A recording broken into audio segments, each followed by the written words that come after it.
Welcome back. Kevin Roman again, coming to you from the Backyard Learning Center.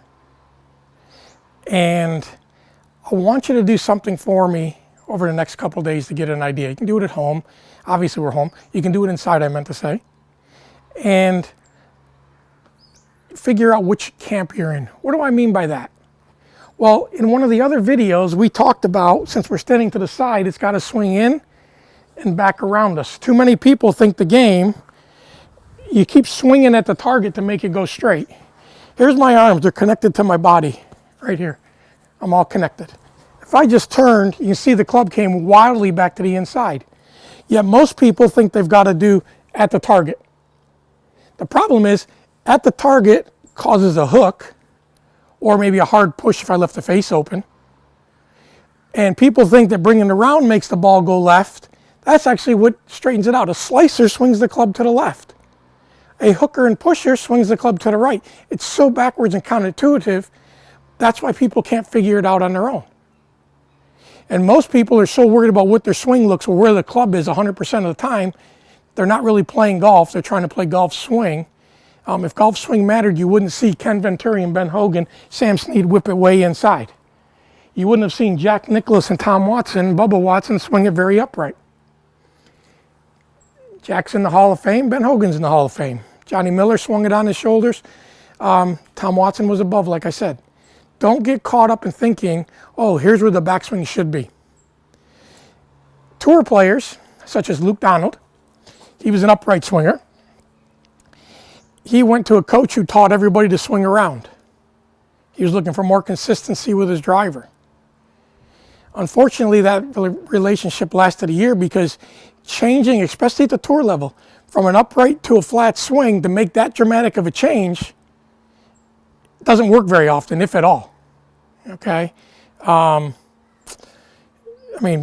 Luke was number one in the world playing upright. He went to this guy, and now he's barely keeping his tour card. But he went back to his old coach. He's getting a little bit more where he used to play from.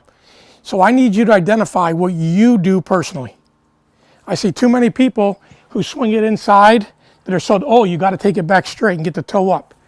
We'll talk about that in another video, but if I get in here and that toe's way up down here, we're going to have to try to time it and use our hands. We don't want to get into that. We don't want to change what you do naturally. Okay? Remember, the sole purpose of a golf swing, according to John Jacobs, who is the mentor to my mentor, Jim Hardy, and who's also huge in the Butch Harmon School, where he has all his instructors read that book, said, and remember this, if you repeat it in your head, unfortunately when I'm sleeping, I probably say it to myself. The sole purpose of a golf swing is to produce a correct and repetitive impact. The method employed to do that doesn't matter, as long as it is correct and repetitive. Now, I would say I'll even take repetitive. Even if it's wrong, if I can repeat it, I got a chance to predict, because golf's about prediction of where the ball goes. If I aim here, one's right, one left, I'm playing the lottery. If you're playing golf that way, it's not hard to fix it, but we got to understand what you need to do. So what I want you to do over the next day or two is go and make a backswing. Don't do anything fancy, just get set up and swing back. Have someone videotape you if possible. If you don't have someone to videotape you, stand in front of a window or a pane of glass or a mirror. That's the greatest way to improve right now, and probably the best way to improve long term anyways. Most people don't practice well. We'll get into that some other time. But right now, I want you to get your setup and swing back. You can see my left arm now is above the angle of my shoulders. My left arm now is below it or equal to it. This is what I call a rounded swing. This is what I call an upright swing. Arms up, arms here. Another way to look is, where are my hands? My hands are behind my shoulder, so here's my shoulder. They're behind it. My hands are in front of me. Okay?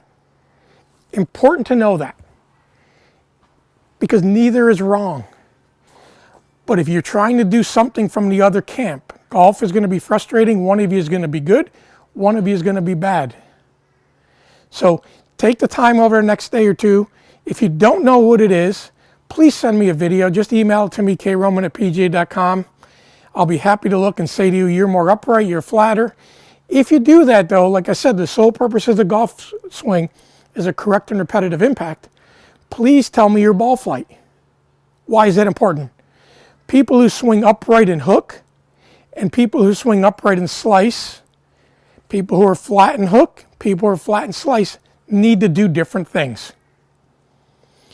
That's why it's not a cookie cutter. One swing thought works for everybody.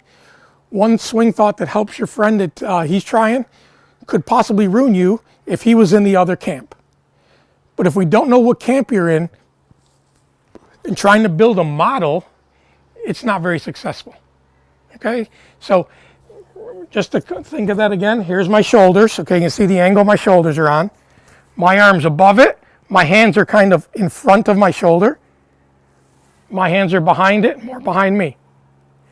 So find out which camp you're in and let me know. And I can be able to guide you into things that you can't help but improve, because everything's going to be working on your side of the equation to make it more correct and repetitive. Thanks for tuning in. If you have any questions, suggestions of videos, please email me and let me know what you think. Have a great day. And if you like these, tell your friends, hit the subscribe button, you'll get the videos, and you'll know because I'm doing a whole bunch of them now during this quarantine.